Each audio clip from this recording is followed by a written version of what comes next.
ubu muri mubona hano ku nyubako ya Shike niho twerekeje tuje gusura company. Okay, ni shani shop nkuko mwebonye rero ucuruza ibintu bijyanye n'iki? Ucuruza ibintu bijyanye n'imyenda y'abana, inkweto, mbese n'ibintu imyambaro y'abana muri rusange. None ndagira ngo nkubaza imyenda nakomeje kubona hano aho nanyuze hose ntago nigeze nyihabona. Kumwe winjira muri shop ukabona rimwe imyenda isa nk'iyahandi hantu, nabonye imyenda yari hano yihariye. Nireba ngo ukoresha bwa ngo ufite imyenda iri nike. Buriya rero ubuntu bw'Imana buratangaje. Yego. Kubera Imana ituyobora, duha n'icyerekezo. Noneho tukabasha gutandukana n'abandi. Yego. Kenshi impamvu mwabonye imyenda yacu idasa n'iyahandi, ntabwo dupfa kurangura ibyo tubonye byose. Imyinshi mwabonye hano niva muri Turiki. Niyo mpamvu mwabonye itandukanye n'iyahandi mwanyuze. Okay, iya hano uba wigiriye ku ruganda muri Turiki, mbese urakomanda cyangwa ushobora kugenda ugakoresha imyenda bitewe n'iyo ushaka? Ubundi uretse iki cyorezo cyatumye tutagenda, ubundi najyaga nigendera. Najyaga njyayo nkagenda nkihitiramo ibyo nshaka, nkaba ari byo ndangura.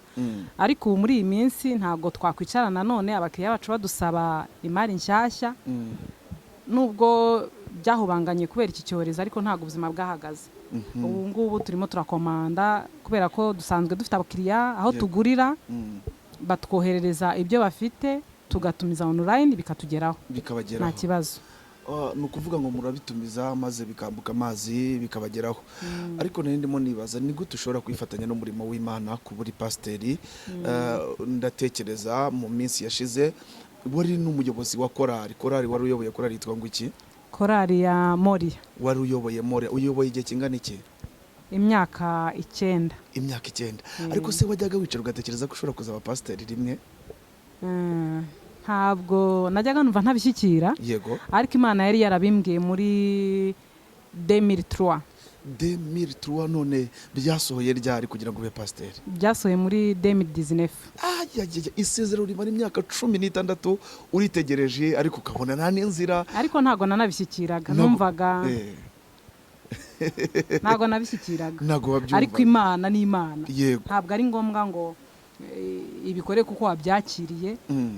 Nkeka ko na Sara Imana imubwira ko azabyara yaranasetse. Nkeka ko kari agatwenge ntago karako kubyakira, kari nko kuvuga ngo kwari nko gushidikanya. Ariko ntago byabuje Imana kubikora. Wari umugambi w'Imana. Mbese bagusengeye wenyine, babasengeye muri nkabangahe? Badusengeye turi abapasteri 5. Abagabo 3 n'abadamu 2. None se Chantal, bagusengeye wowe ngo n'umutware wawe, ubu mu rugo iwanyu muri abapasteri umugabo? Turi abapasteri 2. Wow, mbega urugo rwiza. Nzashaka kanya nze tuganire nka couple, noneho mutuganirize mutubwire urugendo rwanyu. Karibu cyane, murakoze cyane. None wiyangaje ute gukora gutangira iyi business, kuvuga ngo ngiye gucuruza? Wabitekereje ute? Wabitangiye ute? Navuga ko ari umugambi w'Imana. Yego. Shobora kuba naratangiye gucuruza imyenda y'abana mfite nk'imyaka 5. Muraza kwibaza ngo imyaka 5 se umuntu atangira gucuruza ari umwana? Zari inzozi zanjye kuva kera. Ndibuka ko mu bintu najyaga nkinisha kera iwacu mu cyaro mu ntara, najyaga mfata umugozi nkawuzirika ku nsina, hagati y'insina ebyiri nyine nkazirikamo umugozi. Narangiza imyenda yose ishaje, ibitenge bya mama nka doda, nkamanika ku mweyo, nkakora amaportemanto nkamanika ku mweyo. Muri umuna wanjye akicara, nanjye nkicara, akazaza azana amashara akamiriza ngo ni amafaranga nkabika. Nkumva nyine muri gihe ndimo ndacuruza imyenda y'abana ko yabaga imanitse aho ngaho. Ubwo rero nicyo gihe natangiye gucuruza. Naho batangiriye gucuruza kandi nkumva nkunze ibintu by'abana. Noneho rero ndibaza watangiye gucuruza noneho bisanzwe, mu buzima busanzwe waratangiye no gusenga? Nari ntangiye gusenga. Wari watangiye gusenga. None se ari Imana rero bivuze ibintu bijyanye no gucuruza? Ntangira ntabwo yari yarigeze bimbwira, gusa numvaga mbikunze, nkumva n'ibyanjye. Ni n'ubuhamya burebure. Naratangiraga ngahomba, nkongera umugabo akampa amafaranga nkongera nkahomba bikananira agera harambwira ati rero byihorere byihorere biranze nimba ari amafaranga ukeneye ujye umbwira ayo nguha nyaguhe ariko we gukomeza urimo uravunika amafaranga ayo nshoyemo ntagaruka ati numva ibyiza ariko wabyihorera njyewe nkakora icyo gihe yari afite akazi ahembwa neza nta kibazo cyari gihari ariko nkumva ntabwo byemeye ndibuka amafaranga ya nyuma na nyuma bijya kwemera nabwiye mama yarakiriho ndamubwira ndumva nshaka gucuruza arambwiye turagira ngo bigende bite ngenda shaka unshakira amafaranga ntangire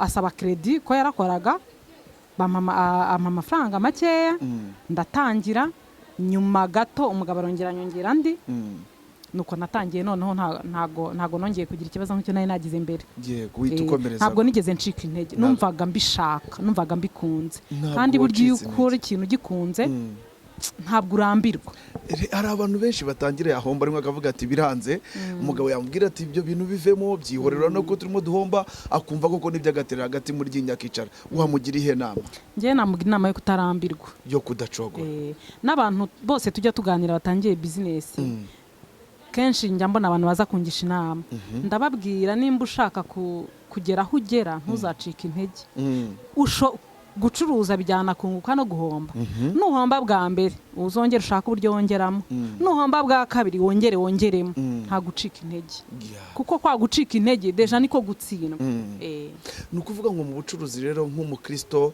ahantu henshi umuntu akunda kujya guhahira usanga umuntu akubwira ati ni ukuri pe mfasheho 500 gusa ati yewe ati ntabwo ubizi wowe ati ubwo umiguhereye kiranguzo nyine kugira ngo mbese we ubigenza ute wowe nta gihe ushobora kwisanga muri iyo ka nk'umucuruzi buriya rero hari igihe rimwe na rimwe abantu bijyana mu byaha kandi bitari na ngombwa yego icya mbere cyo ntabwo nshobora kubwira ngo naranguye aya n'aya kuko kenshi n'ubivuga ntabyo bamubajije mumfasheho 500 ntabwo byari ngombwa rimwe na rimwe ni ibanga ry'akazi ubundi ibanga ry'akazi ntagomba kubwira umukiriya ngo nakiranguye yangishubije ayangaya ni ibanga ry'akazi kuko no mu kazi naho tuba tugenda tuba duhura n'amadepanse menshi hari kuzishyura hoteli hari ugusora hari amatike tuba tugenda amatike y'indege ibyo byose ni amadepanse rero kumubwira ngo nakiranguye ubuse uricara umubwira n'izo depanse zose ntagomba numva rimwe na rimwe babijyana mu byaha bitari ngombwa njyewe ntagomba babwira ngo naranguye yamfashe maye ndababwira ngo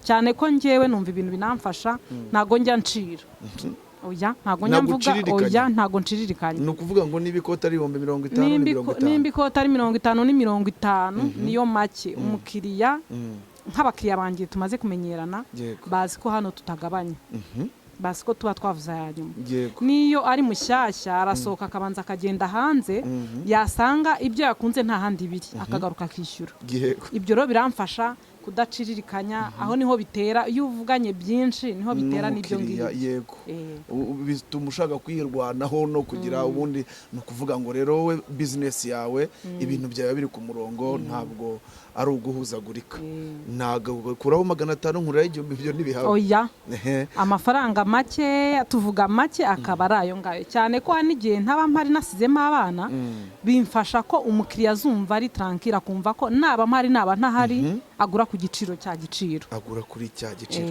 noneho rero nibazaga ibi bintu bihuza ute n'umurimo w'Imana ko burya muri korari kurepeta ukaba ushobora gufata kwigisha umubatizo cyangwa se kuganiriza abamama cyangwa se gukora umurimo w'Imana nk'uko wawerejwe kandi ukabona n'umwanya wo gukora business abaririmbye cyane mugira n'imvune nyinshi urumva ko pastor unaririmba muri korari nabyo nibindi ubishobora utubishobozwa n'iki ibintu byose buriya ngo n'Imana igira gahunda ikunda abagira gahunda iyo ufite gahunda ukiyorganiza mu mirimo yose bigenda neza byose urabikora ukaba umucuruzi mu kazi wagera ku rusengero ukaba pasiteri cyangwa ukaba umuyobozi wa korari wagera mu rugo kandi ukaba umubyeyi byose ukamenya uburyo ubiyobora ntago rero bingora iminsi umuntu aba afite iminsi n'amasaha yagennye urugero nk'umunsi wo kuwa kane n'abakiriya banjye bazi ko batansanga ku iduka bazi ko kubera tuba dufite icyumba cy'amasengesho bazi ko nirirwa mu nta n'umamagara telefone yanjye usinyirirwa nshyira no muri siransiye nayishyira muri siransiye ntayishyiramo nta muntu buri bumpamagare baba babizi ko ndi mu cyumba cy'amasengesho hanyuma amasaha ya repetition nayo ndayubahiriza kuko nimba ubwiye abantu ngo twubahe gahunda ntago waba uri umuyobozi uhere ko ari ujya kuyica. Gahunda y'amarepetition nabwo nkayubahiriza. Gahunda yo mu rugo nabwo nagera mu rugo nabwo nkaba umugore nkamenya ko ngomba gushyira ibintu ku murongo. Ukora rwose by'ukuri inshingano zawe. Hanyuma n'umurimo w'igipasiteri nawe inshingano bampaye nazo nkazikora nkamenya uburyo amasaha nimba ari abageni tujya kwigisha umubano nkamenya ayo masaha tugahana amasaha nkagenda byose nkabikora neza nta na kimwe kibangamira ikindi. Niki ushobora kubwira nk'abantu b'abakozi b'Imana bavuga bati jewe Imana yaramamagaye nta kindi kintu nakora ngiye ngomba kuba mu murimo w'Imana full time kandi mu by'ukuri yari afite nk'andi mahirwe yo kuba yakora, n'iki wamubwira cyangwa se niye message waba muri rusange? Aho ntago nabivugaho byinshi kuko umuhamagaro n'umuhamagaro. Hari igihe Imana iguhamagara idashaka ko hari ibindi bivangamo ikavuga ati ndagushaka mu murimo w'Imana amasaha yose. Aho rero ntabwo nambwira ngo ho yavamo ujye gushaka ikindi kintu ukora, niyumvira ijwi ry'Imana. Hanyuma nk'uwitabibwiye nk'uwitabujije rwose uwitabujije rimwe na rimwe hajya habaho imyumvire nayo itari myiza ugasanga umuntu kuwa kane ari muri Shilo, kuwa gatatu ari muri ADPR hano ruguru mu mujyi, kuwa kanga ibyumba by'amasengesho byose akabizenguruka kandi ugasanga nta kindi akora. Nukuva mu cyumba ajya mu kindi ava mu butajya ku musozi amanuka. Aho ngaho n'ubuyobe bifata nk'ubuyobe kubera ko nijoro arakenera gutaha, akenere kugaburira abana nimba bafite, akenere kwishyura inzu. Hari ibintu ubu buzima turimo budusaba amafaranga. Rero aho ngaho bisa ni kwa kundi havamo bwescro ugasanga agiye gusaba, agiye kweskoroka, agiye kugira gute ntago ari byiza. Ni byiza ko umuntu yagira igihe cyo gusenga ariko kandi akagira n'igihe cyo gukora. Nka Paulo ngo byagendaga gutera yarakoraga umurimo w'Imana n'igihe cyo kubaha amahema akajya kuyaboha kugira ngo abone ibimutunga. Muri make urababwiye ngo nibatinyuke binjire mu business bashakishe bashaka ikintu bakora kibinjiriza. Icyo gihe bizatuma bafasha n'abandi. Nk'ubu ngubu umuntu araje yenda yenda nsengera mfite ikibazo kiniki ndashonje, nawe nta kuntu uri nta kintu uri mufashe, nawe urashonje, none se uzamurambikaho ibiganza ngo aho genda? Oya, ugomba kugira ikintu umuha kugira ngo rero ubone icyo umuha nuko nawe ugira icyo uba ufite. Ni byiza rero ko uw'Imana itabujije ngo imubwire ngo jya mu murimo kuko n'uw'Imana ibibwiye ibiza uburyo izamutunga. Ntabwo irekera aho ngaho, ntabwo yakwicwa n'inzara, izi ko ufite igifu, izi ko ufite umuryango ugomba kubaho, igomba kugushakira ubundi buryo.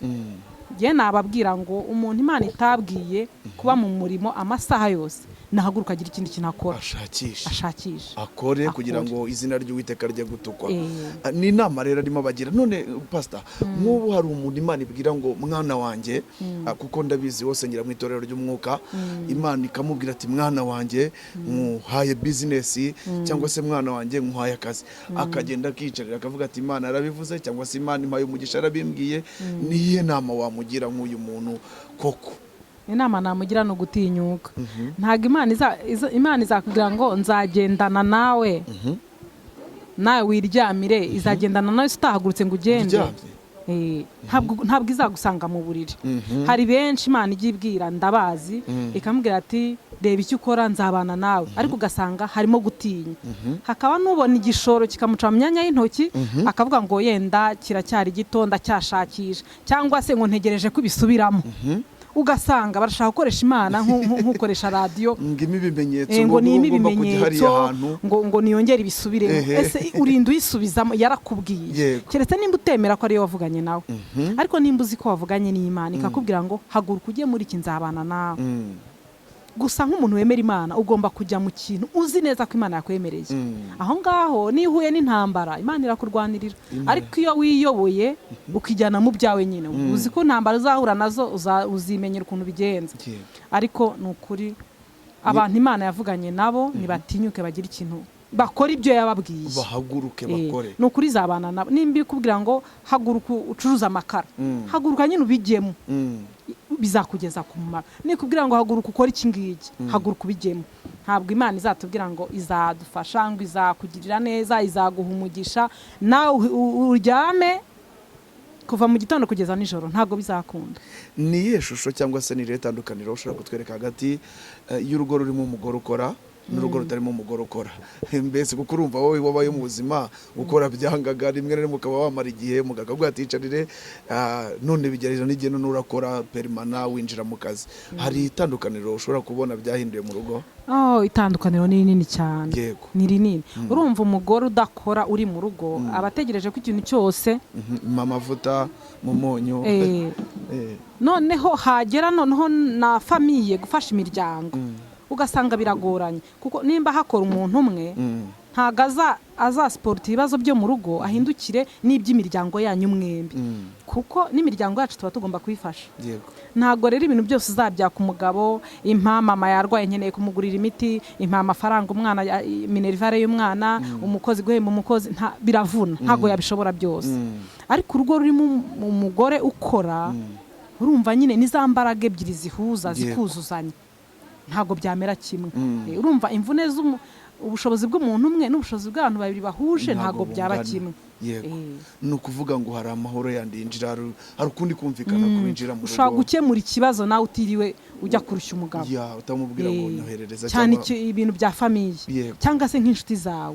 Urumva nk'umuntu aba ari mu masosiyete atandukanye, umuntu akaza akubwira ati nkeneye iki ngiki, ntabwo ari ngombwa ko utuntu twose uzatwaka umugabo. Ni byiza ko natwe tugira inshingano tukagira n'abo dufasha. None se muri ibi bihe bya covid ubu mushobora kuba mwarahuye n'ibihe bibazo mu bijyanye n'ubucuruzi bwanyu? Twahuye n'ibibazo bikomeye bitoroshye nk'uko isi yose yahuye n'ibibazo. Nkatwe mu bucuruzi urumva hari ukuba ubu turimo turangura online, bishoboka ko bashaka no kuguha ibyo utasabye, bitandukanye nuko twabaga twigendeye. Urumva ntago ari kimwe. Ikindi abakiriya baragabanutse. Uwo muntu uramuhamagara w'umukiriya uti mfite imyenda y'abana myiza, nazanye imyenda myiza, akakubwira ati abana ntabwo barimo bajya gusenga, nta bukwe buhari, ibirori ntabyo, uraduhamagara ngo tubigenze gute. Urumva ko abakiriya baragabanutse cyane. Ubundi muri rusange ni iki kiri special ufite cyangwa se cy'umwihariko kiri special muri iyi nzu y'ubucuruzi bwawe? Ikintu mbona kiri special, ngira nk'abantu bakeneye gukora anniversaire y'abana, baraza nkabambika rwose umwana agasohoka aberewe. Anniversaire y'abana turayategura, bakaza tukamugira inama y'uburyo yambika umwana. Hanyuma na mbere amakwa akiriho kwa kundi b'abana bambarira abageni, nabo bajyaga baza tukabereka ibyo bambara.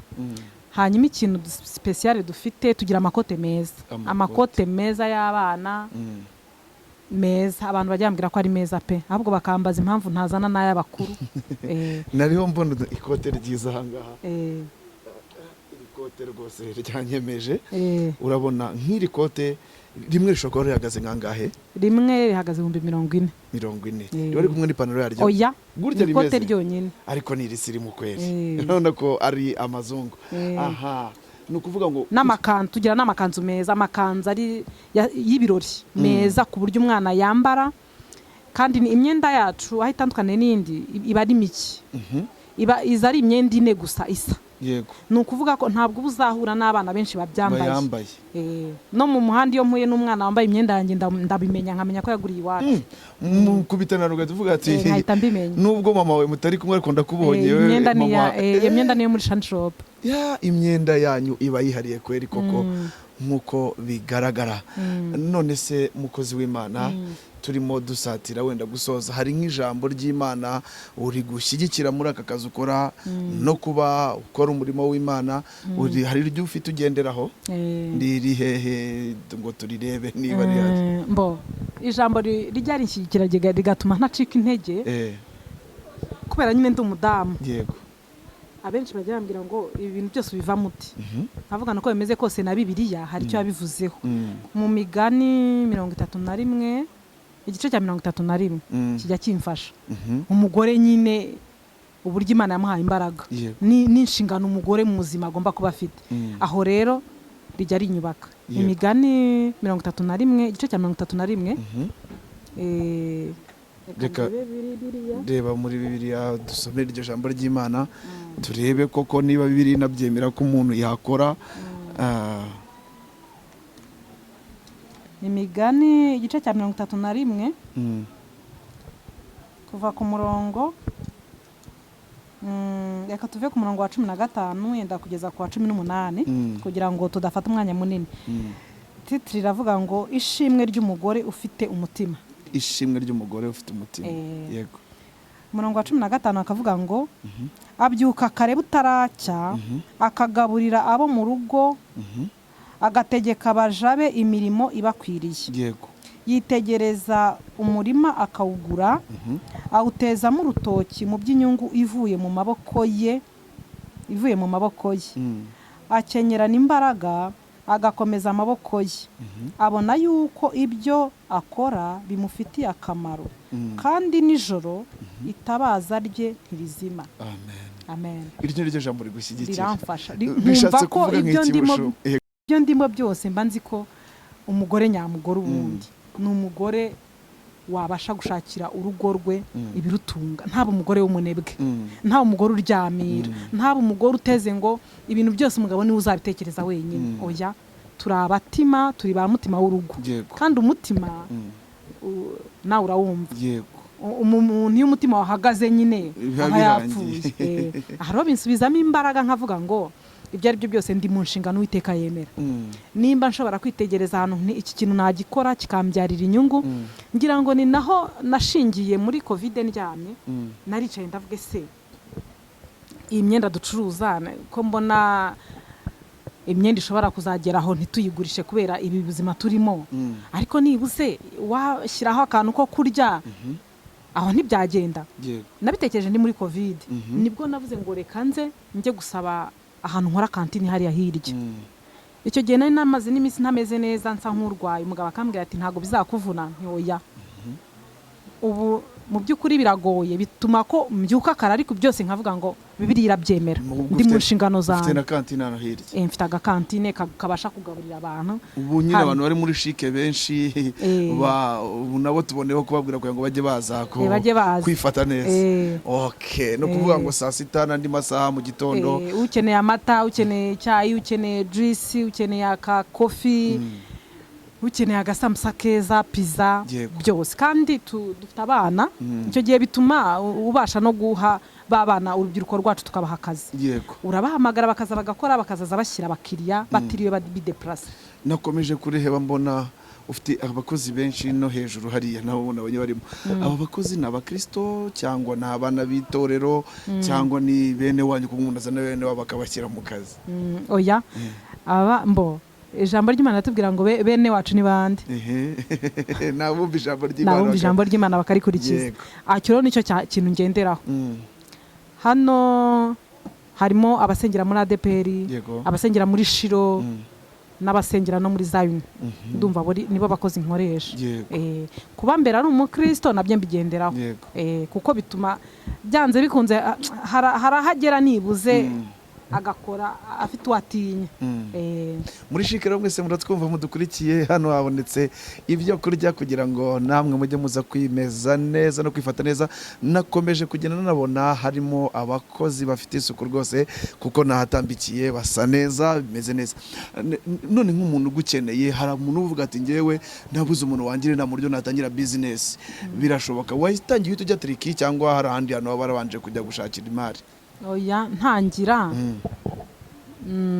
nta bushobozi nari mfite, natangiranye amafaranga make atatuma nsohoka mu Rwanda ngo mbe nagenda. Natangiranye amafaranga make cyane, make ntangira muri Kigali, natangiranye amafaranga make. Ntangira hari abandi bacuruzi n'ukuri Imana ibaha umugisha. Hari mama yitwa Mama Baziri, yitwa Jackie, hari n'undi yitwa Gloriosa, batangiye bampa imari, icyo bita devise, bakama nkacuruza nkabishyura.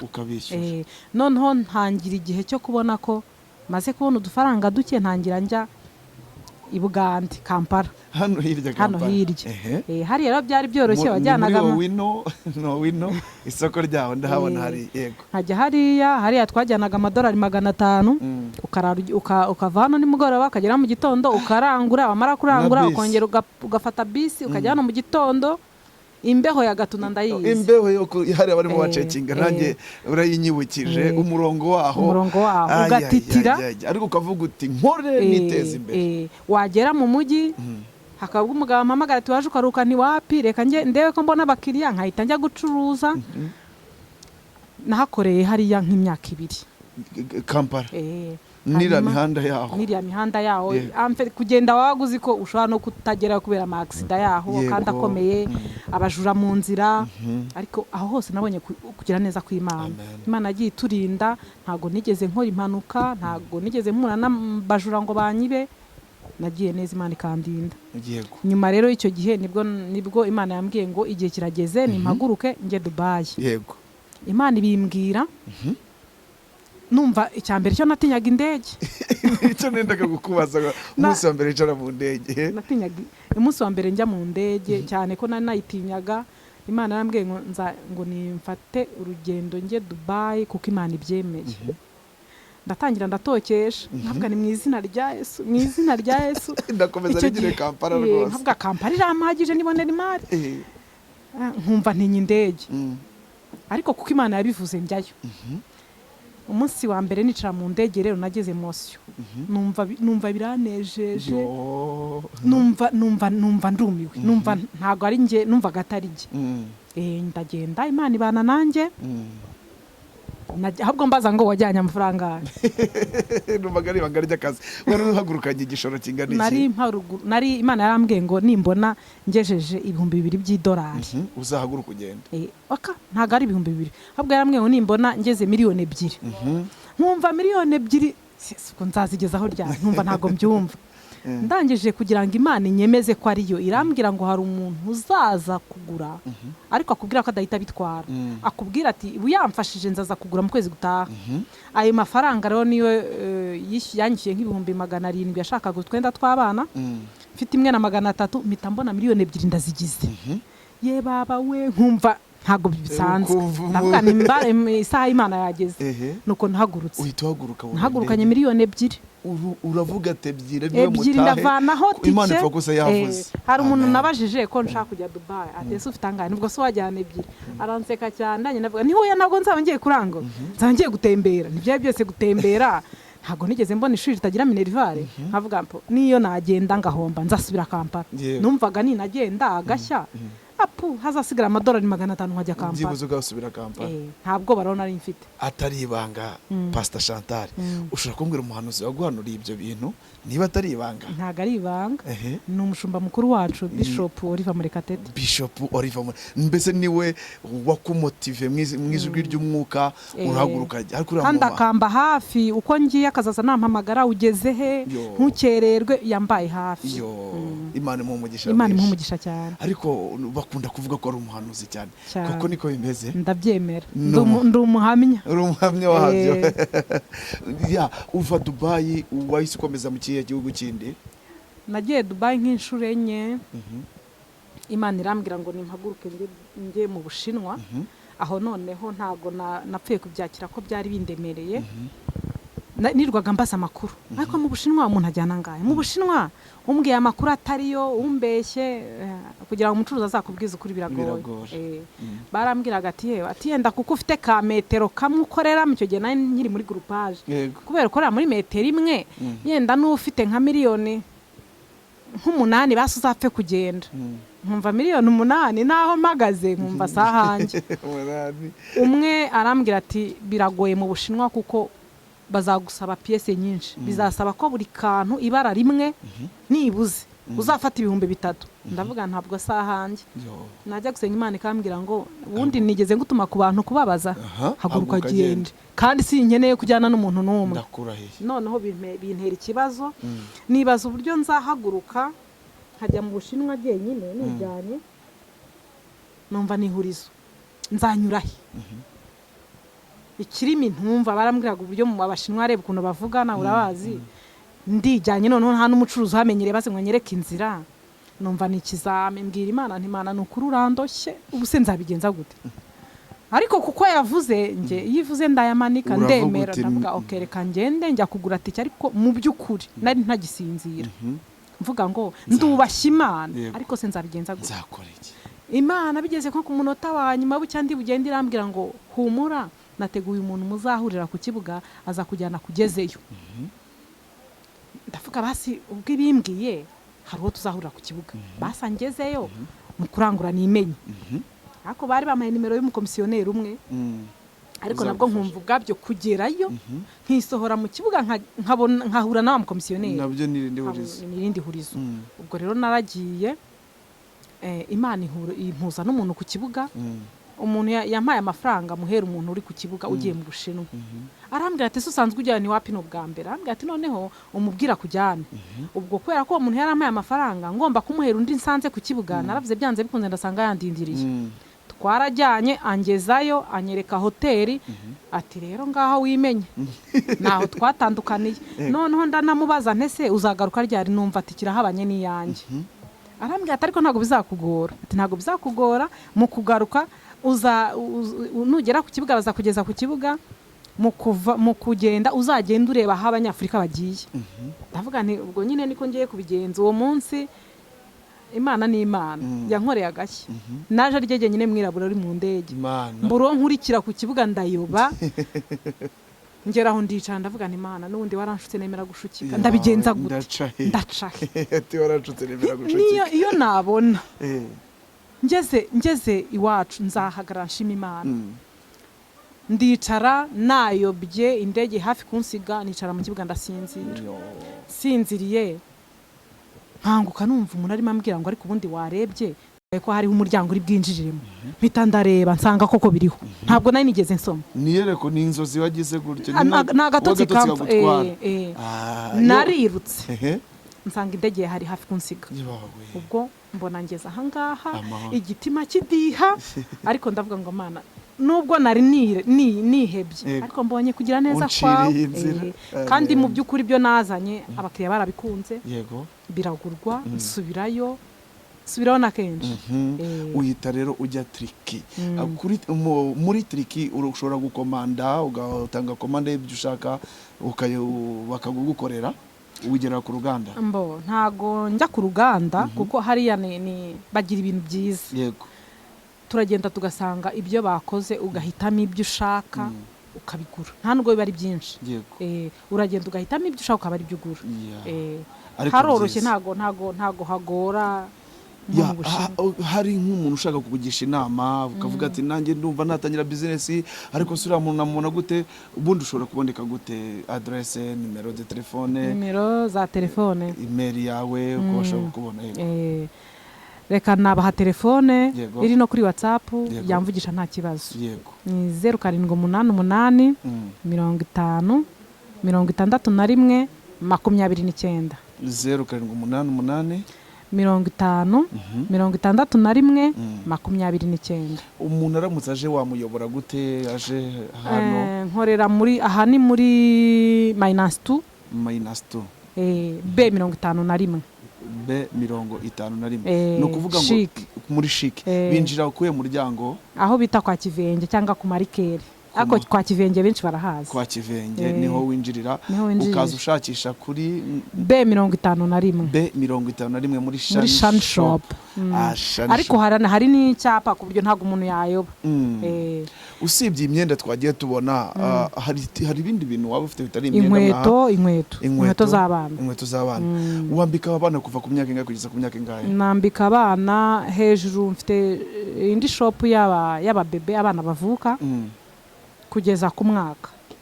Y'abana bavuka no kuvuga kugeza abana nyine bakiva mu nda, akivuka kwa muganga, biriya bintu bajyana kwa muganga, kugeza ku mwaka ku iduka ryo hejuru. Nabonye ufite n'amagare y'abana. Hano tukava ku mwaka tukageza ku myaka 16.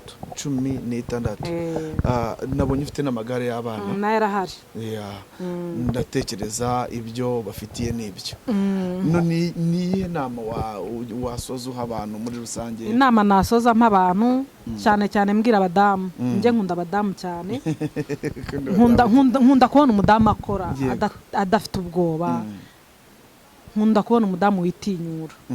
Inama nababwira nuko batinyuka bakareba ikintu bakora, bakareba ikintu bakora bagakora, kuko Imana izaba umugisha imirimo y'amaboko yawe. Ntabwo izabasanga basinziriye, ntabwo aziryamira ngo yorose byizane, bishakwa azakora. Urumva rero no guhaguruka ugakora, Imana ikagushyigikira. Rero mwakoze, mwagize neza kuduha umwanya wanyu, dore ko mufite abakiriya mbona bamwe bagaze hanze ku bwinshi, reka nabo tubaha umwanya kugira ngo baze kuza kwinjira banahaye. Imana yabamugisha mwinshi. Murakoze namwe. Murakoze cyane, umunsi mwiza. Bakunzi ba SHILOH TV rero twari twasuye Pastor Chantal, twari twamusanze mu nyubako ya shike aho akorera akazi ke. Turabashimiye cyane kuba mwaduteza amatwi ndetse mukaduhanga n'amaso. Imana y'umugisha mwinshi, ariko nimwegirwe gukora subscribe kugira ngo dukomeze kugenda tubagezaho ibiganiro byinshi bigiye bitandukanye. Imana y'umugisha mwese, mugubwe neza mu izina rya Yesu Kristo, amen.